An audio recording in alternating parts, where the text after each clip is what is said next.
Hey, greetings friends, I'm Glenn Thomas and tonight we're talking managing low frequencies in a mix. If you're new to the channel, so glad that you're here. Hit that subscribe button and ring the bell. Join our community, we would love to have you. We're talking everything from music to creativity, Ableton, and beyond. And again, tonight we're talking low frequencies in the mix. Let's dive in. All right, so inside Ableton now, tonight we're talking about how do we manage the low end in our mixes to ensure that we get clean, powerful response just how we want that fits the mix. So I just want to offer a couple of quick tips that I always ensure that I'm using so that I can guarantee that it will be a powerful and clean mix. So the first tip that I would offer is listen critically in the mix. As you are mixing, ask yourself, what is cluttering up the low end? So right now, I've got this little sketch I was working on. It's pretty straightforward. I'm going to just jump into this chorus section here. So right now I've removed all of the low end work that I've done EQ wise on this track, and just take a listen to how this sounds.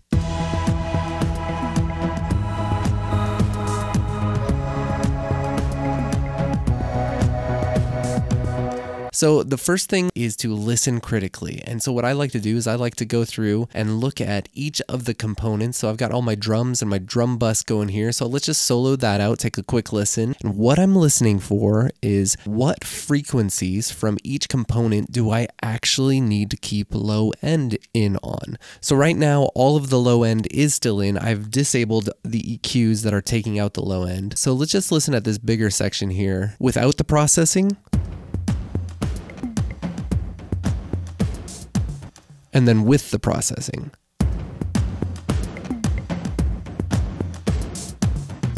So you can just tell that already it's cleaner and clearer. So what did I do just in the drums to get that? And let me tell you, it's high pass everything that doesn't need the low end. So on the 909, I'm not doing anything with an EQ standpoint. I liked it how it was. But this little Tiny Toms loop that I've got here, which is pretty cool, you can see I've high passed all the way up to 115 because I've determined that for this mix, in the mix, I actually don't need any of those low frequencies. Same things if you look at this beat loop I've got, I've high passed that one to 50. So I've left in some of the lows, but I've taken out quite a bit as well. Same thing for this other loop, and these are hard panned left and right. Oh, let's take out the Tiny Toms. So I've left in some low end there, but I've taken off quite a bit as well. And this one, this one I've done extensive work. So mid-side EQ in Ableton is set up right here. You can use it in stereo, left, right, or mid-side. I use mid-side on this one. What I did is on the mid, I high passed all the way up to 100, but gave it a little bit of a resonance boost there. But then on the side, I'm high passed all the way up to 211, and I've really even brought down the Q on this. But then in the side frequencies as well, I've boosted a healthy 9 dB up in the high end. So let's listen to that track. And again, this is an overdriven kind of just grungy grit drum. Take off that low cut. Muddy, too much low end.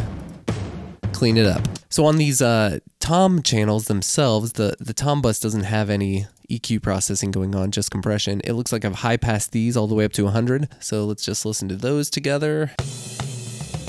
These are hard panned left and right. Again, together right now, it sounds like they're very thin, but in the mix, that seems to work. So let's look at what I've done down here. So cymbals, it looks like I have high passed it up to about 323, and then I've also given it a boost in the high end as well. So let's take a listen to that. Yep, great. You can see there's a side chain compressor going there too. Bass, I've even high passed the bass a slight bit. It looks like about 40 hertz because I've determined for the mix, leaving that low sub stuff down for the kick drum is just what I want to do to keep the low end managed. Moving on, the high pad. Looks like I've done mid-side work here as well. So in the mids, it looks like I've scooped out some of the highs, and then I've done a high pass up to 144 with a resonance boost. And then on the sides, it looks like I've high passed to 114 and then done a top end boost there. And again, on this pad, it looks like I've done mid-side work as well, boosting high end, cutting low end on the sides. So then on the middle, it actually looks like I've taken out a lot of the low end. So let's take a listen to some of these. Bass, great. High pad, lower pad.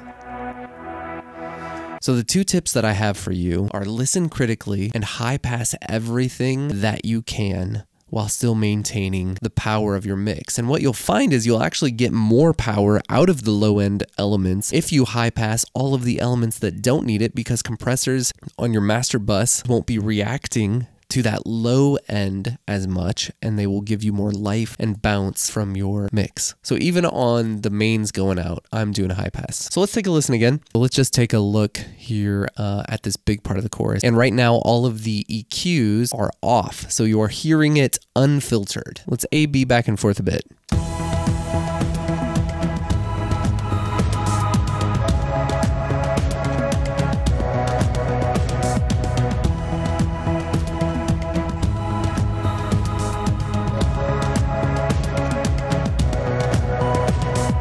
So you can hear a drastic difference there in the clarity of the mix. Now I will say some of that comes from I'm doing mid-side processing on the master bus here, where you are getting a little bit more of a brightness boost when it's enabled, only on the sides. Nothing's happening on the mid, but the sides are getting a presence boost, but they're also getting that low end cut here. So I'm cutting frequencies at 122 Hertz in the sides, and I'm taking them down by 5 dB. So hopefully this video was helpful in giving you an idea of how to manage low end in your mixes. If it was, I'd love for you to give me a thumbs up. And if you haven't already, I'd love for you to hit that subscribe button. If this wasn't helpful, give me a thumbs down and tell me in the comments what would make this more helpful. I'd love to hear from you. And with that, thanks for watching. I'll catch you on the next one.